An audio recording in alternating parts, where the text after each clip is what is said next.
बहुत कम समय में चैंपियन विजेंदर एक बड़ी कामयाबी के साथ वापस लौटे हैं। विजेंदर, सबसे पहले तो आपका बहुत स्वागत है और एक बहुत छोटा टाइम मिला प्रो बॉक्सिंग में कन्वर्ट होने के लिए। विमल भैया, अभी मैं शुरुआत मानता हूँ इस चीज़ को, बिकॉज बहुत टाइम है कि मैं उस खिताब तक पहुँचूँ। तो अभी तो शुरुआत हुई है और बहुत सारी नई चीज़ें जो मैं सीख रहा हूँ, हर रोज़ सीख रहा हूँ और अभी बहुत कुछ सीखना बाकी है। और 2 विक्ट्री हुई हैं। अभी लोग कहते हैं कि 35-40 तक पहुँचे हुए हैं, तो अभी तो मेरे तो कहते सिर्फ 2 ही हैं प्रो बॉक्सिंग में।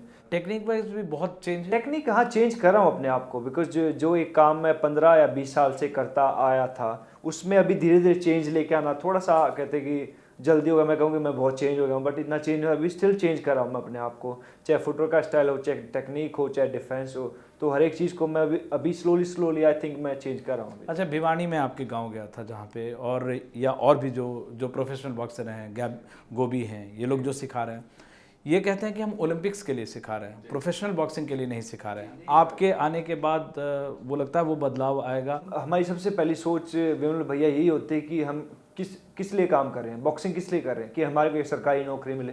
सरकारी नौकरी आई थिंक प्रो बॉक्सिंग से नहीं मिलेगी। वो सिर्फ अगर आप नेशनल चैंपियन बनते हैं एमेच्योर बॉक्सिंग में, और अगर आप मेडल लेके आते हैं किसी इंटरनेशनल टूर्नामेंट पे, जब आपको जॉब मिलती है। तो बिकॉज कोई अमीर या रईस ज़्यादा तो कोई बॉक्सिंग करता नहीं, तो सिर्फ जो मिडिल क्लास है या लोअर मिडिल क्लास वो बॉक्सिंग करते हैं इस चीज़ को। उनका सबसे बड़ा एम सिर्फ सरकारी नौकरी है, जो मेरा एम भी था जब मैंने बॉक्सिंग स्टार्ट की थी। मैंने बॉक्सिंग स्टार्ट इसलिए की थी मेरे को एक नौकरी मिले सरकारी, और वो मेरे को मिली।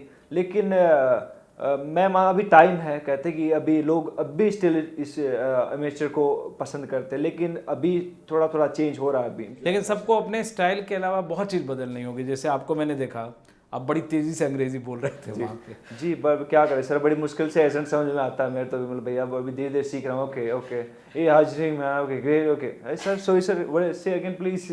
तो कई बार चीज़ें होती है, बहुत वो कोच बोलता कुछ और मैं करता कुछ और, ट्रेनिंग में भी कई बार हो जाता है, बट धीरे धीरे सीख जाता है। तो भिवानी का छोड़ा, अब लंदन रिटर्न हो गया। वो मैंने एक पोस्ट भी डाला था, भिवानी टू बिग बैन। तो वो कहते हैं, अभी मैं वहाँ हाउस ऑफ कॉमन्स में गया, जो वहाँ के मिनिस्टर थे जो कीथ वॉज, जब भी मेरी बाप से बात हुई थी तब ठीक था, अच्छा सब कुछ था। लेकिन एक और जो चेंज आया, जो ग्लैमर आया, पहले बॉलीवुड के लोग आपको फॉलो करते थे। मेरी जो फर्स्ट फाइट थी उससे पहले मेरी बात हुई सलमान भाई के साथ, उन्होंने बड़ा अप्रिशिएट किया कि अच्छा कर तू, और हर तेरी फाइट है हम जरूर देखें। उन्होंने ट्वीट भी किया था मेरे बारे में, तो दैट वाज वेरी हैप्पी। जिनकी जो सुल्तान मूवी है उसके लिए मार्शल आर्ट सीख रहे थे, तो स्पेशली थैंक्स टू गौतम गंभीर, सुरेश रैना, सुशील भाई साहब जो रेसलर है, उन्होंने बड़ा अप्रिशिएट किया।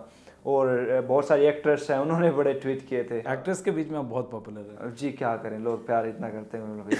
अच्छा, जैसे आपने लंदन में आप ओलंपिक्स में नहीं जीत पाए थे, तो ये दोनों विक्ट्री आपको, एक जैसे लंदन में मिली और इंग्लैंड में मिली, आपको लगता है कि बहुत हद तक भरपाई हो गई उसका मलाल रहा? वो उसकी भरपाई कभी नहीं हो सकती। आई डोंट थिंक सो कि मैं उसको कभी उस मुकाम, जो मेरा एक ड्रीम था कि दोबारा ओलंपिक मेडल जीतना, और सब कुछ सेट था, मैं जीत चुका था। उस लड़के को मैंने बहुत बार बीट किया, बट उससे हारना आई थिंक मेरी डेस्टिनी में लिखा होता। कहते हैं कि वो जो मिलता है उससे ज़्यादा नहीं मिलता, जो लिखा होता है उससे ज़्यादा नहीं मिलता। आपको लगता है 2016 में, अगले साल, कम से कम 5-10 इंडिया के बच्चे प्रोफेशनल लीग में दिखाई देंगे?